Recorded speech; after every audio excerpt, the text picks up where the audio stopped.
पुण्याच्या आजूबाजूला पुण्यापासून एक दिवसात भेट देऊन परत येण्यासारखे अनेक ठिकाणे आहेत. त्यातीलच एक ठिकाण म्हणजे रामदरा.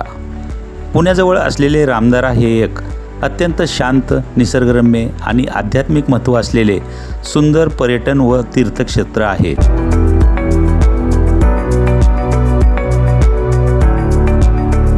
सोलापूर महामार्गावरील लोणी काळभोर येथून उजवीकडे वळून 5-6 किलोमीटर पुढे गेल्यावर रामदराचा परिसर लागतो.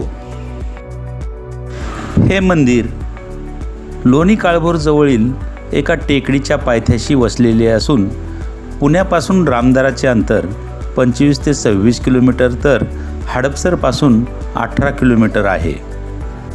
स्वतःचे वाहन असेल तर येथे जाणे सर्वात सोयीचे ठरते किंवा सार्वजनिक वाहतूक संस्था PMPMLच्या बसने लोणी काळभोरपर्यंत जाऊन तेथून स्थानिक रिक्षा किंवा खाजगी वाहनाने जाता येते. मंदिराला भेट देण्याचा उत्तम कालावधी म्हणजे पावसाळा आणि हिवाळा. येथील निसर्ग सौंदर्य अधिक खुलून दिसते.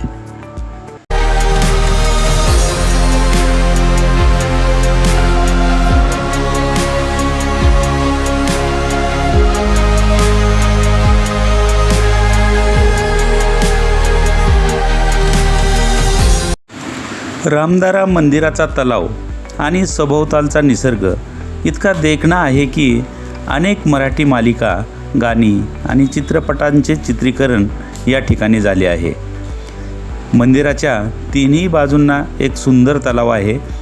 येथील शांत वातावरण आणि सभोवतालची हिरवळ यामुळे हे ठिकाण एक उत्तम पिकनिक स्पॉट मानले जाते.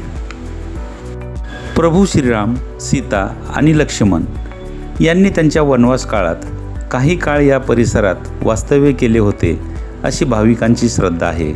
म्हणूनच या क्षेत्राला रामदरा म्हणजेच रामाचा दरा असे नाव पडले. हे मूळचे प्राचीन शिवमंदिर मानले जाते. 1950 ते 70च्या दशकात श्री देवपुरी महाराज धुंदीबाबा यांनी कित्येक वर्षे तपस्या केली आणि या निर्जन दऱ्याला विलोभनीय रूप दिले. या भग्नावस्थेतील जागेचा कायापालट केला आणि सुंदर मंदिर व तलावाची निर्मिती केली. मंदिराच्या परिसरात त्यांची समाधी आणि त्यांची राहण्याची खोली पाहायला मिळते.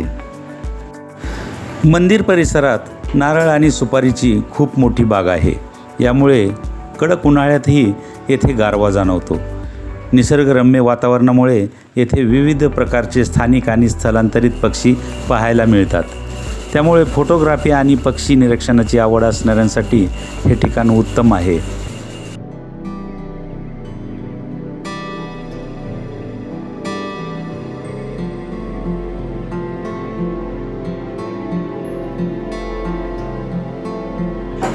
मंदिर सकाळी 7 ते संध्याकाळी 5 वाजेपर्यंत उघडे असते. संध्याकाळी 5च्या सुमारास मंदिर परिसर बंद होतो. त्यामुळे दुपारी 4च्या आधीच पोहोचणे उत्तम.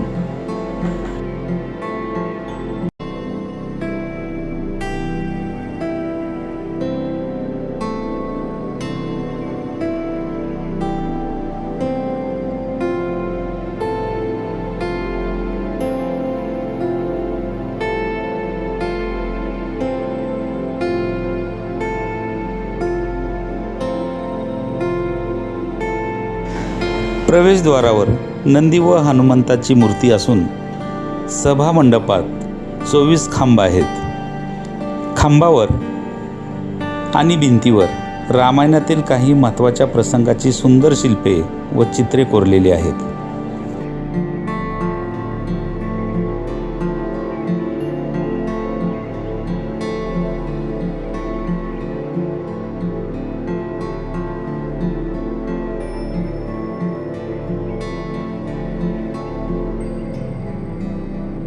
मंदिराच्या गर्भगृहात शिवलिंग तसेच श्रीराम, सीता, लक्ष्मण आणि दत्तात्रेयांच्या सुंदर मूर्ती आहेत.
मंदिराच्या बाहेर हॉटेल्स आहेत.